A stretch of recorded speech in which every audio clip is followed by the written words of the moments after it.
सांस का खुशबू का राज। यह कहानी एक छोटे से गांव की है जहां एक परिवार रहता था। यह परिवार था रामू जी, उनकी पत्नी शारदा देवी और उनकी बहू प्रियंका। प्रियंका ने जब से घर में कदम रखा था तब से ही उसे अपनी सांस की खुशबू बहुत अजीब लगने लगी थी। शारदा देवी के पास एक ऐसी खुशबू थी जो प्रियंका को बिल्कुल समझ में नहीं आती थी।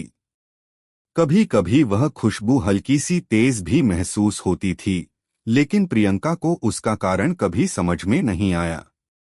अगर आप अपनी माँ से प्यार करते हो और उनको हमेशा खुश देखना चाहते हो तो चैनल को सब्सक्राइब करो, लाइक करो, हर हर महादेव कमेंट करो। बहुत ही जल्द आपको खुशखबरी मिलेगी। प्लीज वीडियो को लास्ट तक जरूर देखें। अब आगे सुने। प्रियंका एक आधुनिक सोच वाली लड़की थी। उसे हमेशा लगता था कि यह सब कुछ सिर्फ अजीब ही नहीं बल्कि पुरानी सोच का हिस्सा है। सांस के पास किसी तरह की खुशबू का होना प्रियंका को यह बिल्कुल पसंद नहीं आता था। एक दिन प्रियंका ने मन में ठान लिया कि वह इस खुशबू के राज का पता लगाएगी। प्रियंका के मन में सवाल था, यह खुशबू आखिर है क्या? क्या यह कोई जादू है या फिर कोई पुरानी परंपरा? एक दिन प्रियंका ने शारदा देवी से सीधे सवाल कर लिया, माँ, आप हमेशा इतनी अजीब सी खुशबू क्यों छोड़ती हो? शारदा देवी हंसते हुए बोली, बेटी, यह कोई खुशबू नहीं है। यह तो उस प्यार का असर है जो मैंने इस घर में रहते हुए अपने परिवार के लिए दिया है। यह उस संस्कार और रिश्तों की गहरी खुशबू है जो इस घर में समाई हुई है। प्रियंका ने मुंह बनाया, लेकिन माँ, मुझे तो यह खुशबू अजीब लगती है। क्या यह सच में सिर्फ प्यार की खुशबू है? शारदा देवी चुप हो गईं। फिर वह प्रियंका को एक खास कहानी सुनाने लगी। प्रियंका, यह खुशबू बस एक एहसास है।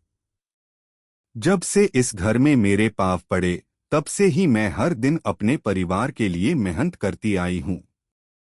सुबह से लेकर रात तक घर की देखभाल, बच्चों की परवरिश और सबके लिए खाना बनाना। यह खुशबू उन सभी प्यारी यादों का हिस्सा है जो इस घर में मैंने बिताए हैं। यह खुशबू सिर्फ एक भौतिक बात नहीं है, यह एक मानसिक और आध्यात्मिक चीज है। प्रियंका को अब थोड़ी सी समझ में आने लगी थी। वह शारदा देवी की बातों में गहराई महसूस करने लगी। अगले कुछ दिनों में प्रियंका ने शारदा देवी को और करीब से देखा। हर दिन वह परिवार के लिए कुछ ना कुछ करती रहती थीं, कभी घर की सफाई, कभी पूजा, कभी किसी को दिल से सलाह देती और कभी खुद से ही अपने पति रामू जी की मदद करती।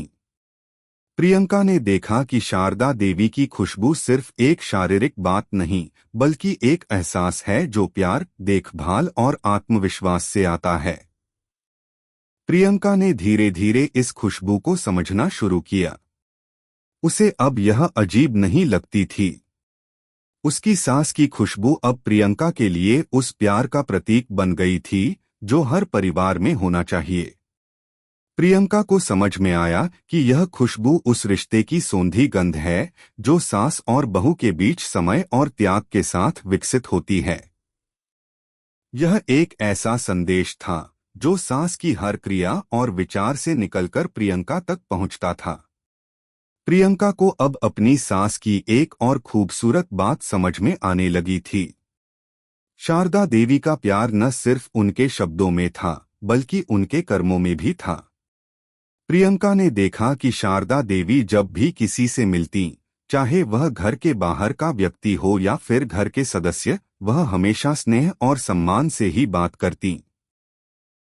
उनके चेहरे पर हमेशा एक अद्भुत शांति और संतुष्टि होती थी। प्रियंका ने महसूस किया कि यह खुशबू सिर्फ एक शारीरिक गंध नहीं बल्कि उनके पूरे व्यक्तित्व की गहराई का प्रतिबिंब है। प्रियंका ने एक दिन शारदा देवी से पूछा, माँ, आपने अपने जीवन में इतनी कठिनाइयां झेली हैं, फिर भी आप इतनी शांत और खुश क्यों रहती हो? शारदा देवी मुस्कुराईं और बोलीं, बेटी, जीवन में कठिनाइयां तो आती रहती हैं, लेकिन अगर हम अपने कर्तव्यों को निष्ठा से निभाएं तो किसी भी स्थिति में हमें शांति और संतोष मिलता है। यही जीवन का असली सुख है। जो लोग इस सुख को महसूस कर पाते हैं वही जीवन को सही अर्थ में जीते हैं। प्रियंका को यह बातें गहरे तक छू गईं। उसे समझ में आया कि सांस की खुशबू केवल एक शारीरिक तत्व नहीं है, बल्कि यह उन संस्कारों, संघर्षों और प्यार का परिणाम है जो समय के साथ हर रिश्ते में पनपते हैं। वह अब अपनी सांस के प्रति पहले से कहीं अधिक सम्मान और प्रेम महसूस करने लगी थी। प्रियंका ने महसूस किया कि सांस का यह खुशबू का राज एक बहुत ही खूबसूरत गहना है जो उसे जीवन भर समझने और अपनाने की आवश्यकता है। कुछ समय बाद प्रियंका ने भी शारदा देवी की तरह घर और परिवार के लिए अपनी जिम्मेदारियों को निभाना शुरू कर दिया। वह भी अब घर की देखभाल में एक सच्ची भागीदार बन चुकी थी। प्रियंका की खुशबू अब पहले से बहुत अलग हो गई थी। अब वह भी शारदा देवी की तरह प्यार, समझ और स्नेह से भरी हुई लगती थी। उसकी खुशबू अब सिर्फ घर के हर कोने में नहीं, बल्कि पूरे परिवार के दिलों में भी महसूस होने लगी थी।